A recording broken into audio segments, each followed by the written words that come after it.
The biggest examples of the people pleaser is the yes person, the person that is afraid to say no to anything, yes to social engagements, yes to favors, yes to anything that anybody asks. And there's an element of like frustration or exhaustion in their own life, right? Saying yes to everybody else, putting themselves on the last on their to-do list. And it's possible that there's even some expectation or some resentment that builds up because other people aren't showing up for you the way that you're showing up for them.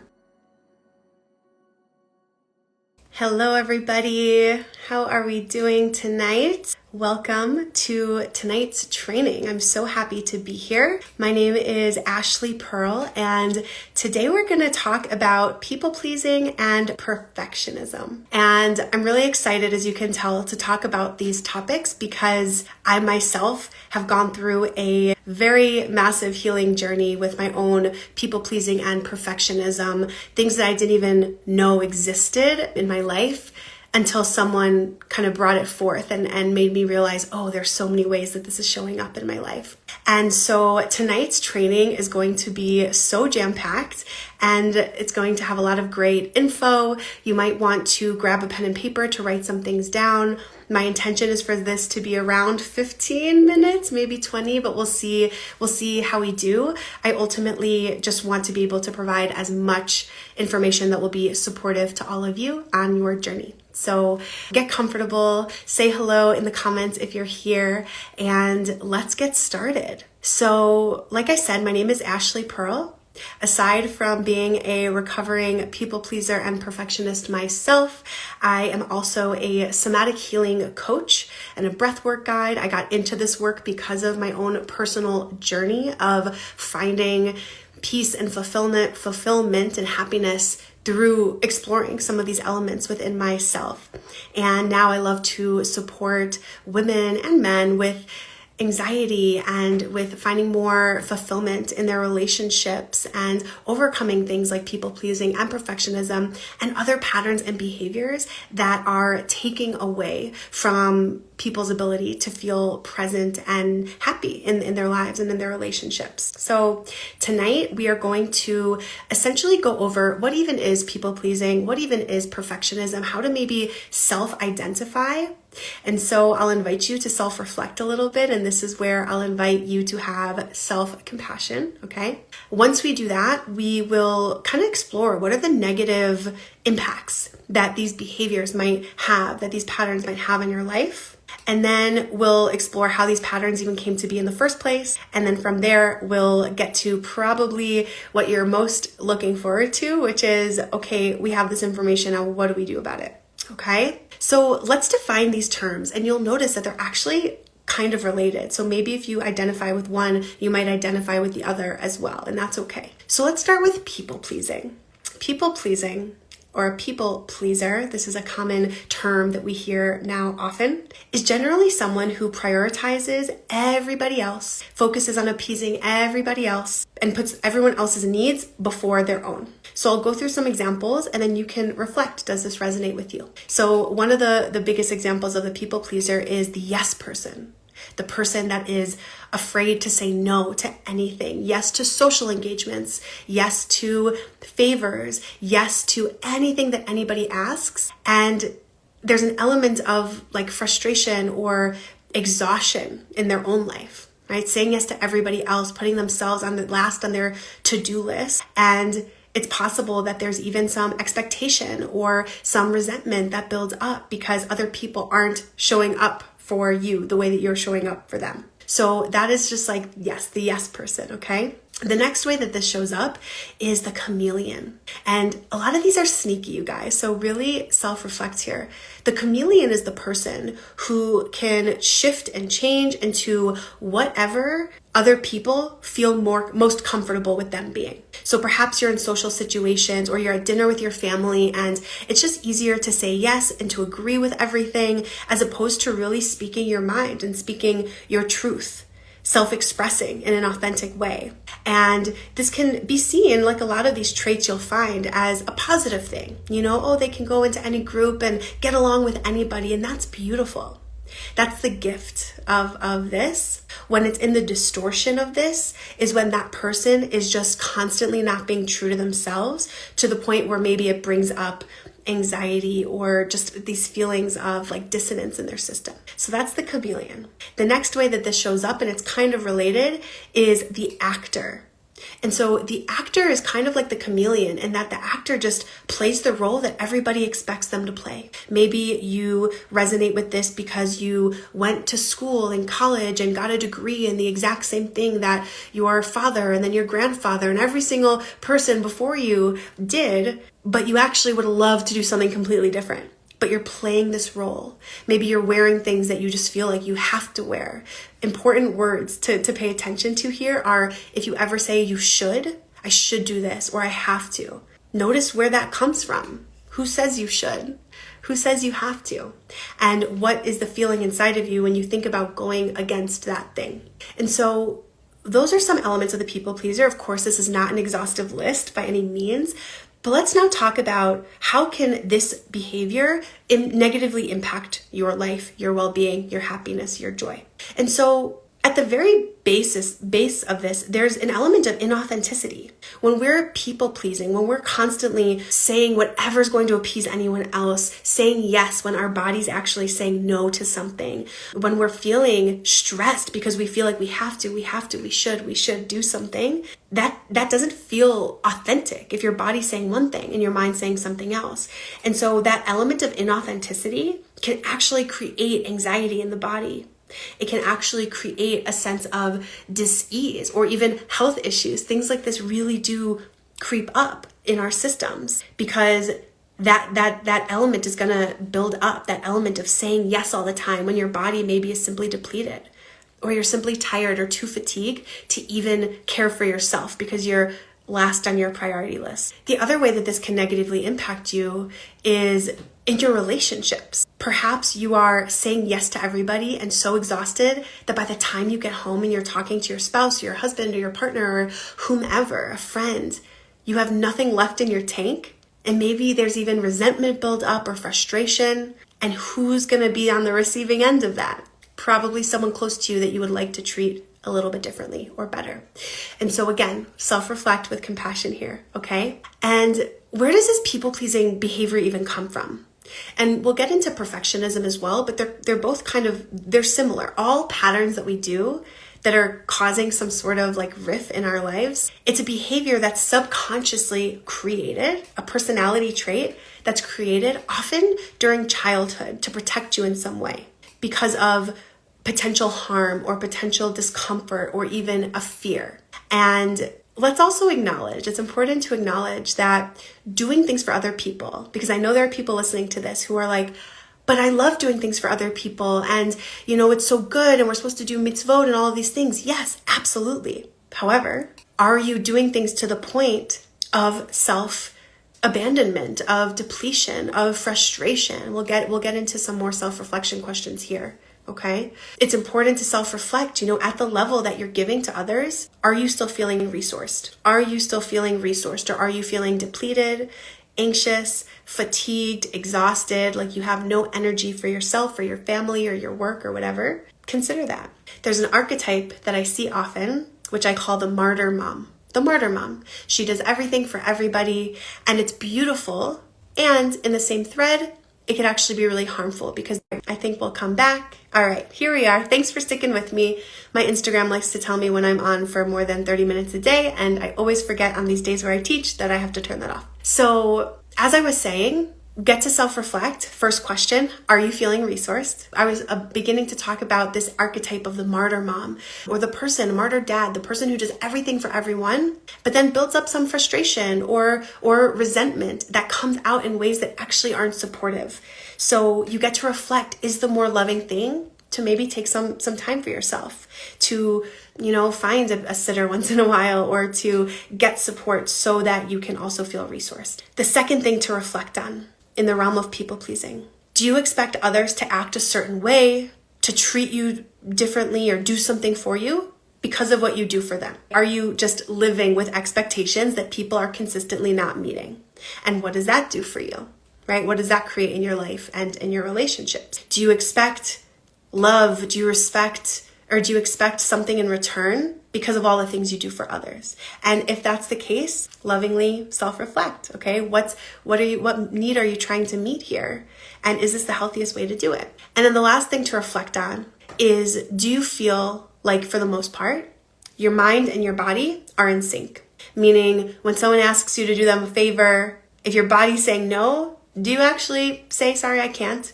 Or do you always override your body's wisdom by what your mind thinks you should do or need to do to fill in the blank, uphold a certain something, standard, whatever? And are you really preoccupied with what other people think of you?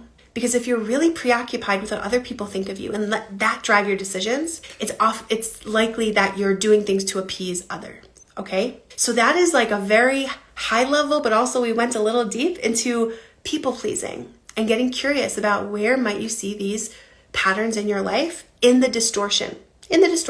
So now let's get into perfectionism and how this is similar. And then we'll get into what do we do about it now that we've self-identified how these patterns might be playing out in our lives. If you feel comfortable sharing in the comments what you're noticing, any aha moments or things that you're just now realizing, please share, because you sharing is going to help someone else realize, oh, wow, that's actually me as well. And oh, wow, this isn't just me, because everyone has some element of this. And the more we can be open about it, the more we can heal it and bring it to the surface, okay? So perfectionism is this drive to feel and appear and be and create things that are perfect. To have this persona of perfection, which we can acknowledge, right? Like perfect is actually a standard that doesn't exist, that it's never met. So it's just something to be aware of. Perfectionists are often people who have excessively high standards for themselves and for others. They're often very critical of themselves and of others. And there's this element of, it's just never enough. We got to go to the next thing and get the next thing, okay? And just like people pleasing, there's a gift of this. To have high standards and to hold yourself to a very high degree is a beautiful thing. And if it's to the point where you are constantly feeling not enough, or like you're just always going to try to reach the next thing, then you might be in the distortion. And how can perfectionism impact your life in a negative way? Well, if you have high standards, not just for yourself, but for others, and you're so critical and you're so rigid about your way of living and your way of going about life in general, it might push people away. You might feel, difficulty, discomfort, anxiety, stress in your system because you have just created this life where nothing's ever good enough or where you're not good enough. And you get to really decide like what's important to you in this life. Are you going to be so results oriented that you don't even enjoy the journey? That you blink your eyes one day and maybe you look back and you're like, wow, okay, I'm the head of this company, or I'm this, or I got this 1 million awards and whatever it is. But inside you're still feeling like, no, that didn't really do it for me. There's a reason why certain people get to the top and still don't feel fulfilled. And it's because, especially with perfectionism, we're trying to meet this need for self-worth and for fulfillment and for enoughness through so much that's outside of ourselves, when that gets to come from within. But I'm getting ahead of myself. So I'm going through lists of why perfectionism, or how it can negatively impact your life. So the enough, not enoughness, all of that. Often this shows up as all or nothing thinking, black or white thinking. And these people think of themselves as a failure if they didn't, if something wasn't perfect. And I keep using air quotes because perfect doesn't exist, okay? If we haven't caught my drift yet. But it's like the pursuit of perfect that keeps us feeling stuck or not enough or whatever it is. And if we have this all or nothing thinking, black and white, we're always going to be hard on ourselves. And the sneakiest one, the one that I find and I see in all my clients and even in myself that shows up, you might be like, whoa, this is one, procrastination. Sometimes the fear of something not being good enough or not being perfect enough before you even begin stops you from even beginning in the first place. So if there's that career that you want to try, or a creative endeavor you want to start, or in my case, a podcast I wanted to start. It took years to even do it because I thought of all the ways that it wouldn't be perfect, and that stopped me from even doing the thing. And I can tell you that it's brought me so much joy, and all my creative endeavors, all my career changes, all the things have brought me so much joy. And it took me releasing control, stepping away from it, like acknowledging that perfect doesn't exist and that the pursuit of your passions is most important to actually do those things. So just a little side note there. Perfectionism can be sneaky, and it's very unique because our society actually puts, perfect people on a pedestal, or the perfect life. With the rise of social media, we have so much kind of fake, or like the highlight reels to constantly compare ourselves to. And so if we feel like we always have to be striving to be perfect, to have the perfect family, home life, to have the cleanest house, to have the perfect body, whatever it is, to have the perfect communication and relationships, it's like there's no room for the human. There's no room for the messiness of life. And that's just not realistic. And so the reality is that this way of thinking is actually ridding so many people of joy. It's ridding so many people of the pursuit of their passions and their goals. It's ridding people of meaningful connection and happiness and presence in their lives. So maybe you resonate with one or the other or both. Stick with me. We're finally going to get into like, how does this even happen and what do we do about it? Okay. So basically, in both cases, maybe you've seen my trainings on a little bit on internal family systems and parts work and how parts of us are created. And ultimately, both of these behaviors are like protective mechanisms that proactively protect us in some way. And they're often created when we're young, when we're in childhood, to again, protect us in some way. And so there's often a need that we're trying to meet through either the people pleasing or the perfectionism. Quite simply, we're trying to, at the primal level, avoid pain and seek pleasure. But what happens is that we're so overly identified with these parts of ourselves. The overachievers, the straight A students, the accolade, or the person that just does everything for everyone. They're so nice and they're so kind. Again, it's beautiful. We want to be doing these things for people. We want to strive to be our best. But not if we're operating in the distortion that pulls us away from being present and joyous and happy and fulfilled and content in our lives. So let's hold in on people pleasing. Often, if we're doing everything for everybody or saying yes when we really mean no, or just appeasing everybody, overriding our body's natural wisdom, it's because there's fear there. There's a fear of, what if I say what I truly mean? What is that person going to think of me if I don't say yes to picking up their child 5 days a week? And what's the community going to think of me? And all of these things. When we start to think of I should or I have to, that's when we get to get curious of, are we operating in a distortion? And there's a real intrinsic motivation of being that yes person, people pleasing.